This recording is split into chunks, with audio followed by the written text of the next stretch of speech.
Welcome back to Holistic Health Divas. I'm Gabriela de Almeida. And Tracy, I have been so good to be back. So great to be back with you all. Today we have a very exciting special episode, our first edition of an interview. And today's episode is with a very inspiring person. So we have this super successful fee Jamieson-Folland, and she has so many titles to herself that I got to read from my phone. So fee Jamieson-Folland has over 2 decades of experience as an osteopath, a speaker, a personal trainer, certified raw vegan gluten-free chef, health coach, mentor, writer, singer, and philanthropist. So it was so great to connect with her and interview her. And I would say that I spoke very less during the interview. Her story was so inspiring, and we really, both of us, like me and Gabby, feel that we should straight away get into the interview for you to listen and enjoy the session and take some values from P. Jamieson-Folland. So let's get to it. Sophie, welcome to the show. Hello. Hello, it's so good to have you here. Well, thank you for having me. It's great to be here. So let's jump in and start with your story to begin with. Okay, well, my story. Just thinking about where to begin. So I first, I suppose I've always been interested in health, always, and fascinated with it really. Not just so much about my own health. I grew up actually not so well. So I was quite a sickly kid, all the way through really, until I reached probably around, well, as I'll explain more, but all the way through.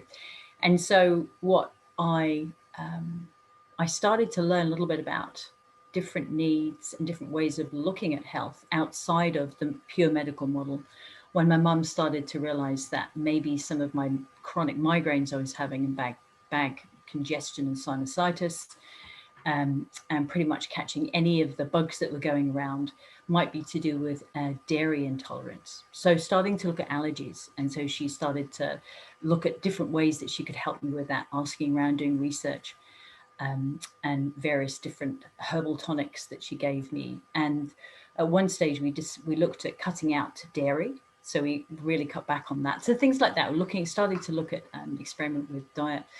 And so I was pretty keen and focused on being a dentist all the way through my younger years, and took the right exams to go and do that. And just before I sat my exams to go to see if I was going to go to university to study dentistry, I actually suddenly had this big doubt. I thought, is this really something I actually want to do? And I'm so pleased I did that. And it wasn't just pre-exam fright, I don't think. And I actually discussed this with a friend of mine who was actually my landlady at the time, a really amazing lady. And she said, well, I think you'd be a great osteopath. And I said, oh, I don't even know what that is. Mm-hmm. So she arranged for me to meet with her osteopath, who was also a lecturer at one of the best colleges in the world in the south of England. And from that chat, it transpired that, okay, I was going to apply for this position at the osteopathic college. He put in a good word, got me on the list of interviewees somehow. And so I got my place, and I decided that I was going to defer for a year and travel, which was extraordinary, over to Australia, and fell in love with this part of the world. I grew up in the UK. And so what I also discovered it was the end of my first year, and I was just turning 21, and my dad died really suddenly. He was just 50. We had a similar birthdays. And we discovered that I'd inherited similar health challenges to Dad, and that I was actually given 3 years to live unless I took medication every day for the rest of my life. So that was kind of like this big wake-up call. And it was at that point that I'm so grateful that one of my mentors took me under his wing and started to guide me about what I could be doing to help my health. And it was all based on making suggestions and for me to go with what fitted for me at that time. And so I feel so deeply blessed that again, I seem to fall on my feet. And at that stage, a lot of it was about adjusting my lifestyle, cutting back on the large amounts of alcohol I was drinking, the cigarettes I was smoking. I was back on dairy at that point, so I cut that out. I went gluten-free. So I made a few changes with my approach to food, but also to micronutrition. So I delved in deep to micronutrition, to really good nutritionals, as a way to be able to help our bodies to rebalance our body biochemistry without needing pharmaceuticals. Now, don't get me wrong, medicine saves lives. It's as simple as that. But when it comes to chronic degenerative disease, we really do need to look more broadly. We need to be looking at other lifestyle factors. And so, yeah, that's what I decided to do. And it's really challenging for me. It was it's a whole shift in my identity. But it was at that point, and going through osteopathic college at that time, when I graduated, I realized that osteopathy is great, but it's not the be all and end all. And really, it's about looking at the bigger picture, and started to partner with different practitioners. And we actually created 3 integrative health centers. I sold 2 of those to focus on one, which I did with my husband, Chris. I've met him by then, which is fabulous. And at this point, by the way, in this point in the story, I realized that I'd since graduating actually moved to New Zealand. So I'd begun my new life over in this part of the world, which is how I'm fortunate enough to have had the experiences that I've had running those health centers, but also having met Chris, of course. And so what we realized was this fully integrative approach to health, which was way before its time. A lot of my colleagues would say, "What are you doing that for? You know, osteopathy is the bomb. This is the thing." But I realized that when we partner and we work with a broad range of different factors, then it's extraordinary what can happen to put our body back in the driving seat of its own health, because it knows what to do if we can get ourselves out of the way and also give our bodies what they need. And so, yeah, it was at that point that I had kind of my next big wake-up call, which was both Chris and I and a colleague, actually, we were knocked over on a pedestrian crossing by a car that was going at about 30 kilometers an hour. It took us completely out, and it took us about 6 months to recover. My husband smashed the windscreen of the car with his head, bruised his brain, fractured his skull, and lost his short-term memory.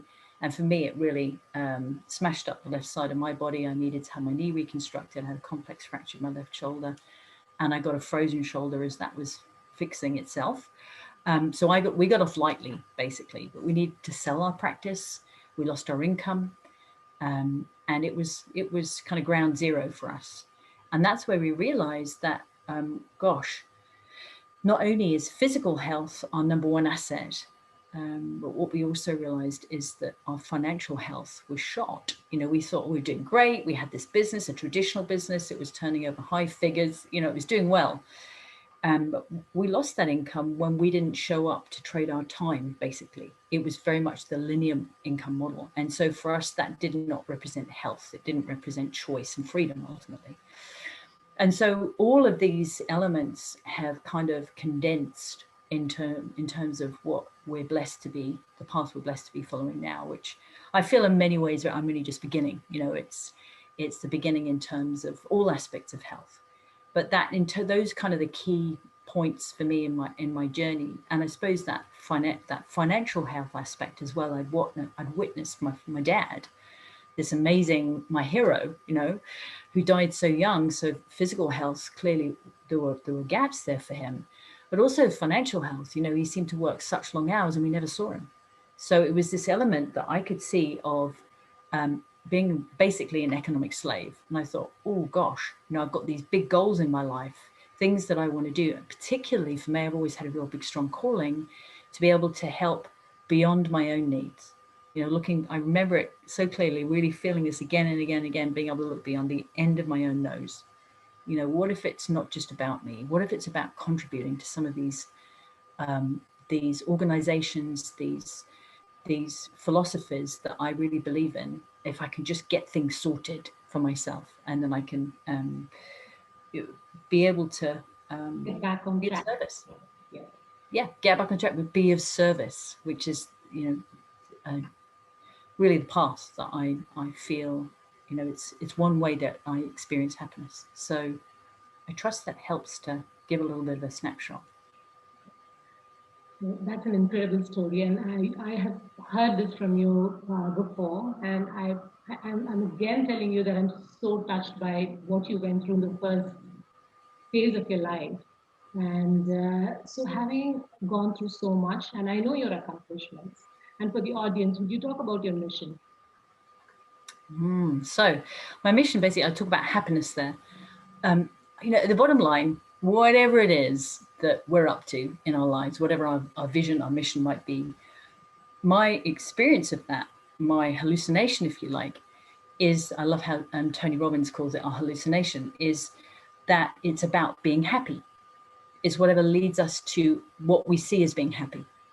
And actually, I picked up some really useful 10 steps to happiness from one of my mentors actually today, which I'm happy to share with you if you like. Please do. So you let me know if you'd like me to do that, because I know that we've got a certain amount of time today. And I know that you've got several questions you want to ask. But it's ultimately for those who are ready and those who are keen to take those steps, it's to live the lives that we love. That's my mission. Okay. So, for those people who want to live healthy, a fulfilling, healthy life, do you have Yes. any kind of tip for people watching the show? Great question. And again, health is a broad thing. So I would recommend really getting clear about, well, what does health look like for you? And yeah, I've already given the examples of the two forms of health. But health for you might be, the key one that's really important for you in your life might be the health of your relationships, your spirituality, your emotional health, your mental health, spiritual. It might be physical health, it might be financial, whatever it is for you. And, that is a real key to it, because, I can remember thinking health was just like this kind of this set itinerary, and it looks like that. It's very different for all of us. And we're all on our own path. So, for example, for me, I knew better than to be drinking so much. I was studying health for heaven's sake. We were studying anatomy, physiology, pharmacology, you name it, we were studying all the ologies. And I was drinking 20 pints of beer a week. Yes. And blacking out. I couldn't remember some of what I'd done, losing items of clothing. I mean, what? And I was eating very poorly, and my emotional relationships were up and down, and really rich in some areas and not so much in others. So what does health look like for you? And if there's an area that if you were to stop, rather than just relying on what a health expert gives you feedback on, is to consider what is health for you. And if you had your ideal health picture, take a blank canvas, do an audio to yourself, or jot it down, or what would health look like? What could it look like? And spot any gaps in your current picture, and then go make it your magnificent obsession to find the answer to what is it that's missing there for you. Because there is no new information, and we're living in the age of information. So you Google it and find out what it is that you're after in a moment. For me, like I said, I knew better than what I was doing. I knew better than that. However, until I got really motivated, so there's this beautiful saying, which is, the heart will not reach for what the hand will not reach for what the heart does not yearn for. We won't take action until we really desire it. Absolutely. So, why would you take any action if your bloods are out slightly, and maybe there's some nags coming through, some notes from the medical center that you go to, until something happens, until it gets put in context for you, maybe something happens for you. And, gosh, if there's one thing that you might want to take from my story, if you found it inspiring, is don't wait until you get that diagnosis. So it would be my short answer, Preeti, would be to say, well, what is it for you? What does health look like for you? And if there are any gaps, whose responsibility is it to find the answer to that? I totally and completely agree with what you said, because it's in your hands. I believe you have to take the responsibility for yourself, rather than, a symptom shows up or someone tells you that, oh, why don't you take care of your health? We always tend to, take it a little more easy when it comes to our own well-being. And you rightly said that you got to decide what is the best health for yourself. And the thing is, right, you say it's in our hands. I'm in trouble, surely, if my health is in your hands. Yeah. And that's what I realized is like, hang on a second, I've been given this diagnosis by two people, two different doctors, that this is it, pull your head in, take the meds or die. And I just thought, no, that if my body's got itself into this pickle, I'm going to figure out what it is that I need to do to get that sorted. And part of that, thank goodness, was to be in the right place at the right time to actually secure a fabulous mentor who took me under his wing and helped to guide me. So something comes to mind, and someone said to you, I'm not sure, like someone said to you that you will live only for 3 years. Someone said to your mom, that she's going to live only for 3 years. No, after it was to me. Yeah. So I was 21. I went to see the doctor, who had diagnosed my dad with health challenges, and Dad was waiting for some tests. It was the Saturday that he died, and he was due to go for the tests on Monday. So that same doctor said, well, we've done the tests for you, Fee, and you've got 3 years unless you take medication every day for the rest of your life. So, that was his opinion, which is great. And I appreciate it very much, because I got the biggest kick in the pants that I needed, which saved my life, is one interpretation. Yeah. Okay. So when we go to your website, so there is a pop-up, how stressed are you? Right now, the world is going through a widespread lifestyle disease, that's stress. So what do you have to share with those people who are currently stressed? Yeah. It's interesting, isn't it? It's like it's become a disease of our time, I would say. Is that the first thing is, if the answer to you, let's say if you saw that pop-up box, other than being irritated by a pop-up box that's popped up in front of you, which I can sometimes feel, let's face it, I trust it. Otherwise, I wouldn't think about my stress levels. Right, exactly. Yes. So, good point. So that's the design of it, is say, oh, okay, so if I were to consider that, and there's a cool little test that you can take, which it guides you to, and you can do that test. And so it will give you an idea. And we know, this is the thing, right? We know inside ourselves if we're doing stress. And to me, it's not that I am stressed. I choose to say that I am either doing stress or I'm not doing stress. And that's a choice. So if we're doing stress at that time, that's my hallucination that we get to choose, is that, okay, so is that okay? And if it's okay and it's not painful enough, carry on doing what you're doing. This is the thing, is that I just see with the work that I've done with clients for 28 years or more and myself, is that I'm not going to do it until I'm motivated. And, it's like, yeah, we can, oh, this person seems cool, and that was a cool pop-up box, and that was a cool quiz. So what? It's at the end of the day, okay, so let's say that you've got that, okay, well, I really need to do something about this, is crikey, just follow some of the suggestions in that little quiz. It actually doesn't have to be more complicated than that. And yeah, the more complex our scenarios and the more stressors that we're experiencing in our lives, yeah, it can become more complex. And it only ever starts with one step at a time. And I've worked with many of the busiest executives and people who are juggling multiple balls, but nothing changes, and it all just becomes a list of to-dos that we're given. And I saw this classically as an osteopath. It's like people come see me and expect to have almost a prescription when they left. And I did it, and I trotted through the process with them.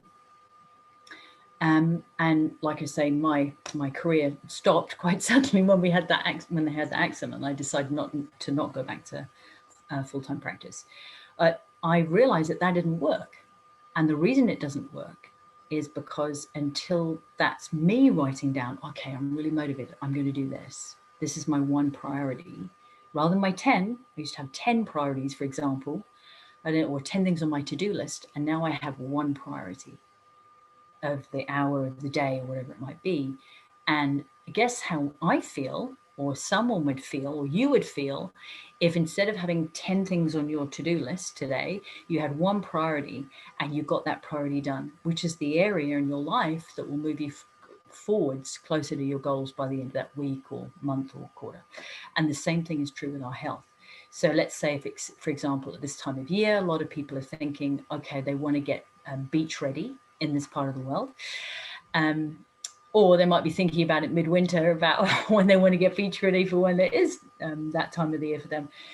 And so what's one thing that I could be doing now to help me get, and yeah, I could go and look at the latest fad diet. I could go and look at what's hot, right now online. But at the end of the day, you actually know what it is that you need to be doing. Just one step that you need to be doing to help you get closer to that goal. And it might be as simple as drinking 1.5 liters of water a day. That has been physically shown when people increase their water, plain filtered water, ideally, to 1.5 liters a day, and they hadn't been drinking that, they start to lose weight. And when they double what they're drinking a day to more like 3 liters, their weight loss increases.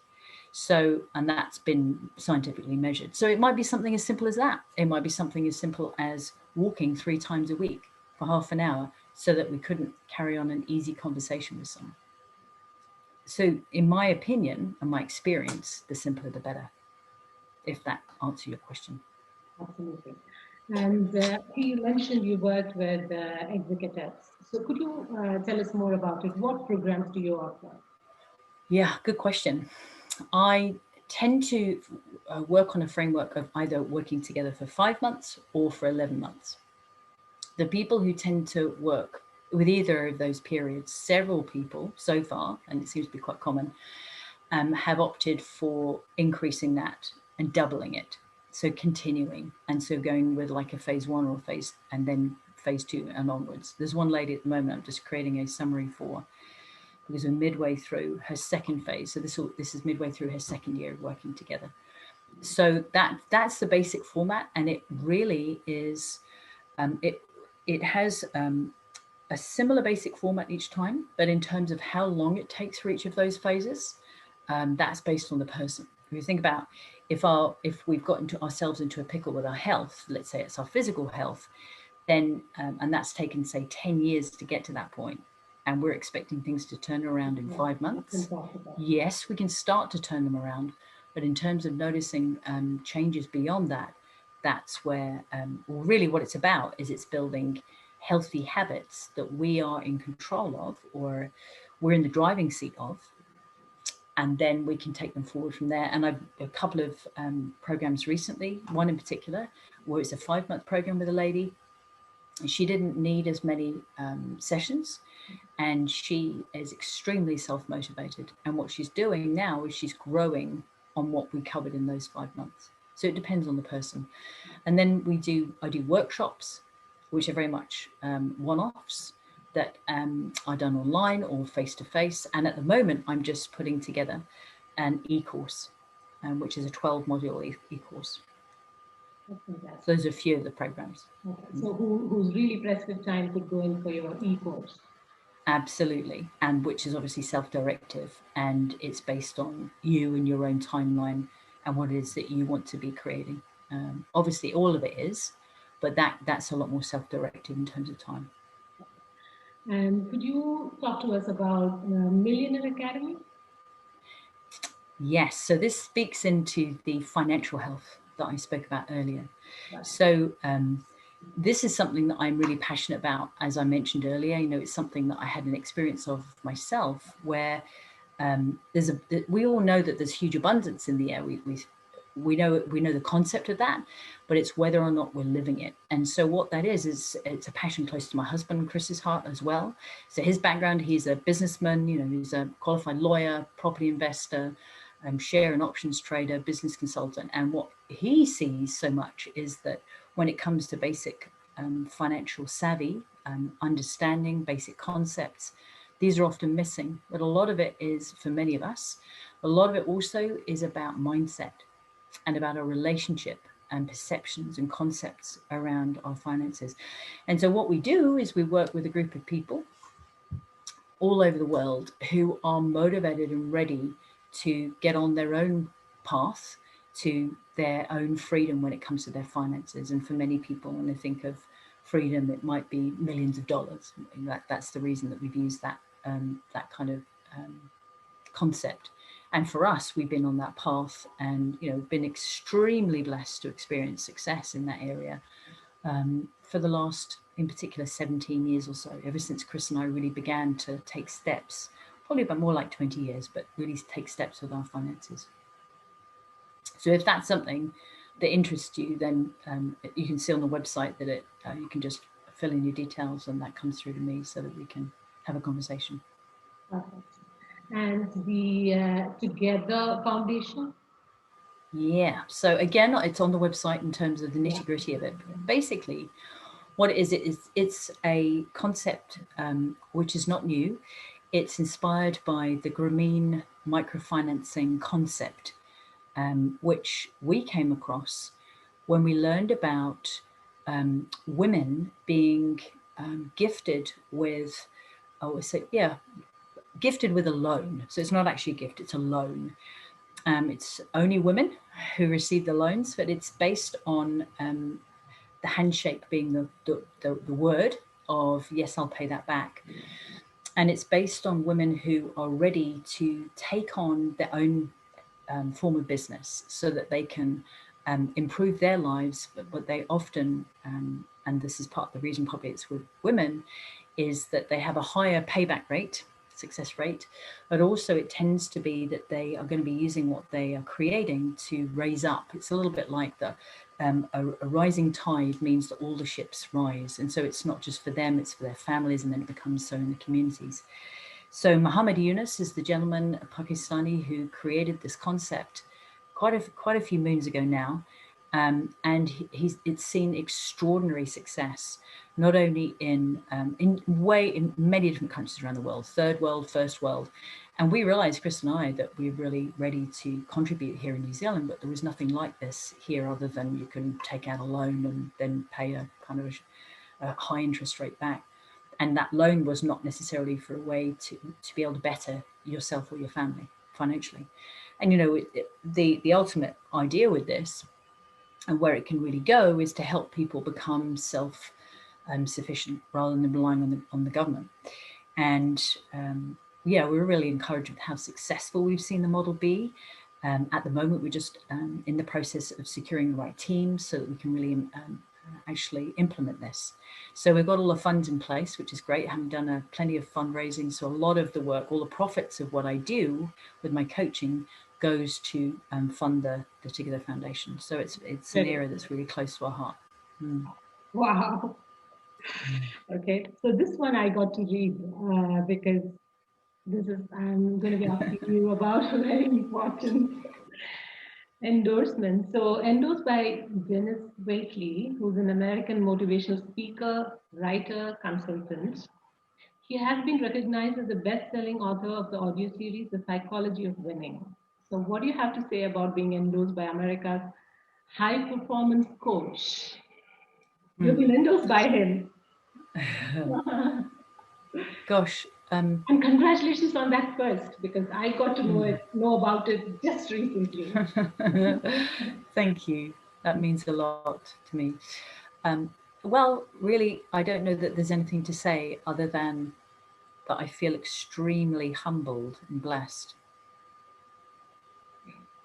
It's been one of the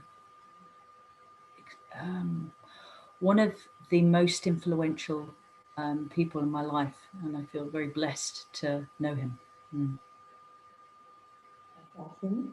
And what is your career advice to someone who wants to come into the wellness and lifestyle industry? There are so many of them out there wondering, should I become a health coach, or should I become an osteopath, or should I become a psychiatrist? So everyone's thinking about their own wellness. And to give to others, ways to give to others. So what's Yeah. your advice on that, Faye? It's a good question. My thoughts on that would be to deliberately expose yourself to whatever it is that you're thinking, oh, I might be drawn in that direction. So, for example, for me, thinking that I really wanted to do dentistry, I decided for a period that we had at school, which was our job experience time. So I think for 2 weeks we went, and if you were thinking of becoming a car mechanic or something, you'd go and work at a mechanic's place to just see what it was like. And so I did that. I went and did some dental nursing so I could watch the dentist in action and realize it's like, oh, that kind of started to give me a few doubts. I can remember it really clearly now. And I wasn't sure if I actually wanted to be doing what I could see the dentist was doing. And it helped me to put it in context. And then when I went to go and meet the osteopath, I also started to read some books about osteopathy. I started to realize that actually a few people that I knew were going to see osteopaths. And so that way I was able to get a sense of, can I see, feel, imagine myself doing this, experiencing this, then starting to check out, okay, so what would the qualifications be that I'd need for that? And where could I go to study? So those would be some thoughts that I'd have. So I know that you and I have both done our integrative nutrition health coaching course. And that for me was based on just checking out, well, what would I be doing once I qualified with that? And what does it involve? And could I see myself doing that? So to just start from that place of inquiry, and if it's like, whoa, it's wide open, I'm not quite sure, then just start checking out what are the options online. And there'll be rabbit holes that you can end up down, searching more in terms of those particular areas, maybe even talking with somebody who you know is in the health field and picking their brains about what got them interested in doing what they do. We all respond to different stimuli in terms of what inspires us and guides us. So those are a few ideas to get you started. You can start from there and then get on with, as you, I believe, like as you research, it always guides you to where you want to reach. Okay? And really listening to that process. Yeah. Absolutely. So, Fee Jamieson-Folland, thanks so much for joining us today and sharing your values with us. And I thoroughly enjoyed, and I'm sure the audience enjoyed themselves listening to you. And for whoever is watching or whoever has joined us, if you would like to know more about Fee or her services, just log in through www.feejamisonfolland.com. Thank you. Thank you so much. It's fabulous to connect. Wow, Preeti, what an amazing interview. She is so inspiring. She's truly inspiring, and we're so happy to share the interview with all of you. And so please do subscribe to HHG Holistic Health Devas if you haven't so far. And please do like us on all the episodes. And we really look forward to connecting with you very soon with another interesting episode. Yes, we can't wait to connect with you. That was an amazing episode, Preeti. Thank you so much for that. And we look forward to seeing you all soon. Bye for now.